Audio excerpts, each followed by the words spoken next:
Line শাকারতুম লাযীদান্নাকুম ওয়া line কাফারতুম ইন্না আযাবী লাশাদীদ। বান্দারা যদি আমার নিয়ামত আদায় করে,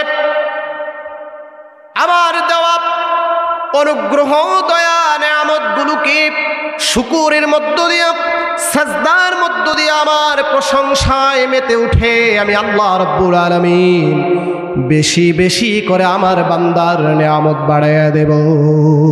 সুবহানাল্লাহ। ভাইরা, মানুষ শুধু মুখ দিয়া খায় না, মানুষ নাক দিয়াও খায়। কথা বলেন ঠিক কিনা? এই যে একটা মুখ আল্লাহ রাব্বুল আলামিন বান্দাকে খাবার দাবার খাওয়ার জন্য দিয়েছেন, এরপরে একটা নাক আল্লাহ রাব্বুল আলামিন দান করেছে বান্দা, যেই নাক দিয়ে আল্লাহ রাব্বুল আলামিনের অফুরন্ত নিয়ামত প্রতিদিন অক্সিজেন গ্রহণ করো। ঠিক কিনা? আপনারা জানেন এই অক্সিজেন যদি কিনা লাগে লক্ষ লক্ষ টাকার প্রয়োজন হয়। বাবা অসুস্থ হয়ে গেল, সন্তান বাবাকে নিয়ে হাসপাতালে গেলেন, ওষুধ নাই, সিটের কোনো বিল নাই, ভাড়া নাই। হঠাৎ করে ডাক্তার সাহেব একটা রিসিট সন্তানের হাতের মধ্যে ধরাইয়া দিয়ে বলল, সন্তান তোমার আব্বার জন্য 10,000 টাকা বিল এসেছে। সন্তান বলল, কি করে সম্ভব? কারণ আমার আব্বার জন্য কোনো ঔষধ লাগে নাই, আমার আব্বার জন্য কোনো ট্যাবলেট লাগে নাই, কোনো অপারেশন লাগে নাই, কোনো কিছু লাগে নাই। কেমনে আমার আব্বার এত টাকা বিল আসলো?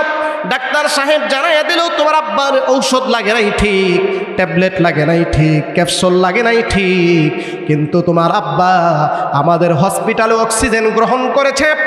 একদিন অক্সিজেন গ্রহণ করার কারণে অক্সিজেনের বিল এসেছে 10,000 টাকা। ওরে মুসলমান, চিল্লায় বলো, সকাল থেকে সন্ধ্যা পর্যন্ত, সন্ধ্যা থেকে সকাল পর্যন্ত আল্লাহ রাব্বুল আলামিনের দেওয়া বিনা হিসাবে, বিনা টাকায়, বিনা পয়সায়, বিনা খরচে হাজার হাজারো সিলিন্ডার অক্সিজেন আমি তুমি গ্রহণ করলাম। কয়দিন আল্লাহর শুকরিয়া আদায় করেছি, কয়দিন আল্লাহ রাব্বুল আলামিনের প্রশংসা করেছি।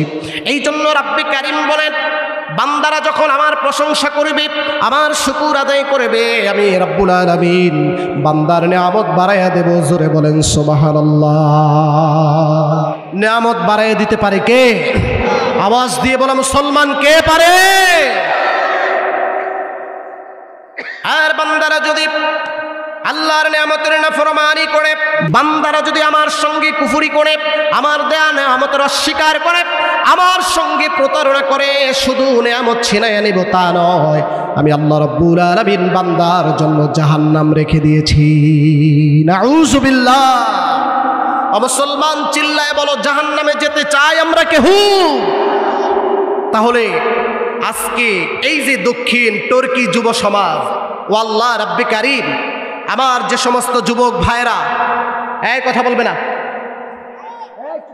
যারা গানের ব্যবস্থা করতে পারত, কথা বলেন ঠিক কিনা, কনসার্টের ব্যবস্থা করতে পারত, নর্তকী আইনা, নাচ, ড্যান্স, গানের ব্যবস্থা করতে পারত, কিন্তু এই যুব সমাজ, এই এলাকাবাসী কবরবাসীর কথা ভেবে অন্ধকার কবরে কোটি কোটি মন মাটি বুকে নিয়ে চলে গেছেন।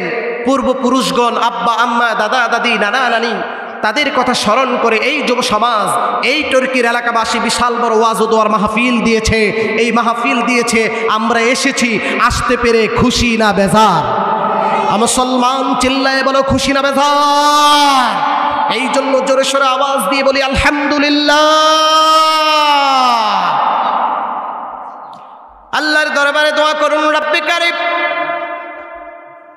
আল্লাহ রাব্বুল আলামিন যেন এই মাহফিলকে কবুল করে নেয়।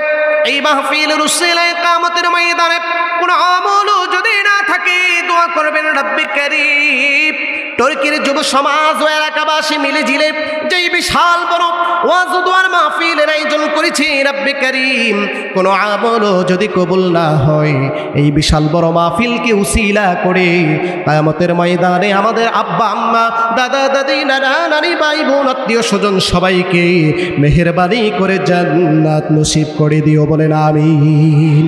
আর জোরে বলেন আমিন। আজকের এই মাহফিলে আসতে পেরে খুশি না বেজার?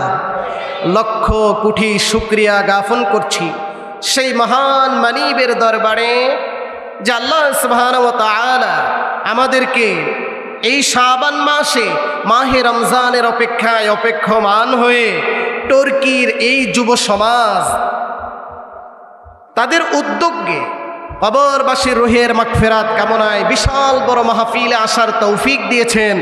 সেজন্য আবার প্রাণ খুলে বলি আলহামদুলিল্লাহ। শুকরিয়া আদায় করলে নিয়ামত বাড়ায় দিবে কে? জোরে বলেন কে?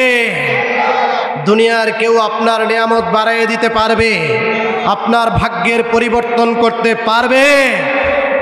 নিয়ামত বাড়ায় দিতে পারবে, ভাগ্যের পরিবর্তন করতে পারবে তিনি কে? চিল্লায় বলো তিনি কে? জোরে বলো না আলহামদুলিল্লাহ।